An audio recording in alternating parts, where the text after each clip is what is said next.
For more on the situation in Syria, let's bring in former CIA station chief and Fox News contributor Dan Hoffman. Dan, welcome. Thanks. Good to see you. President-elect Trump writing on Truth Social about the situation in Syria, quote, "The United States should have nothing to do with it. This is not our fight. Let it play out. Do not get involved." What, in your view, should the U.S. do about Syria?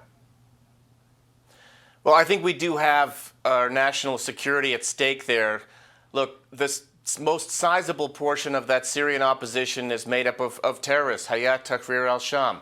And we have to be concerned about ISIS in Syria, as well as Syria's chemical weapons stockpile. So a mix of terrorists and a chemical weapons stockpile is, of course, of grave concern to us and our allies in the region. We also have to be concerned about spillover into Jordan and Israel, and also the potential that more fighting will ensue, that this is just the beginning of a follow-on civil war. I think the question is, where do we go from here? And that's, at this point, unanswered. High priorities for our intelligence community, for sure. A former U.S. Central Command commander weighed in earlier today on ABC. Let's play him. Our interest in Syria is probably preventing violent extremist groups from being able to plan and execute attacks against our homeland and the homeland of our friends and partners abroad. I agree with them. It's a mess. They're no friend of ours. They've never been a friend of ours, but we have interests. Is General McKenzie correct, sir?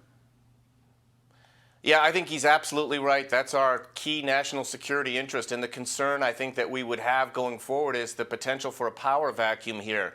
We saw this in Iraq and in Libya, and terrorists take advantage of that. And the concern I think we have is that potentially terrorists may be flocking to Syria right now, seeking to take advantage of just that. We also have a real challenge there because state actors like Russia and Iran, formerly allied with Syria, remember Russia has a naval base in Tartus, they are not going to be on the side of solving this problem with us. We've got real challenges with them as well. And so gaining some kind of international consensus on the way forward is also a major challenge. This is yet another wickedly complex challenge and threat to our national security that's going to be left for the incoming Trump administration.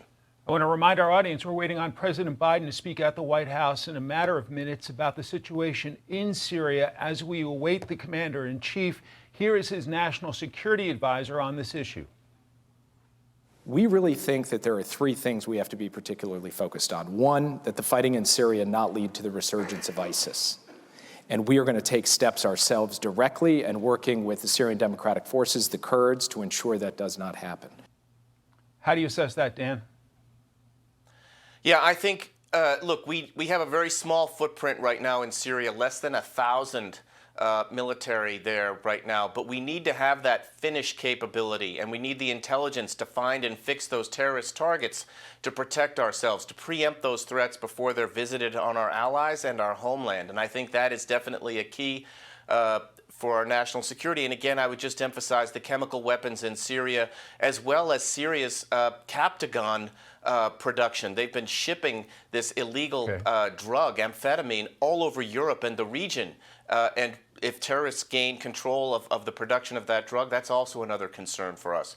We need to work with our allies in the region, and we need to have our own unilateral capability to take care of our own security. Dan Hoffman, thanks so much for your time and analysis today. I'm Steve Doocy. I'm Brian Kilmeade. And I'm Ainsley Earhart. And click here to subscribe to the Fox News YouTube page to catch our hottest interviews and most compelling analysis.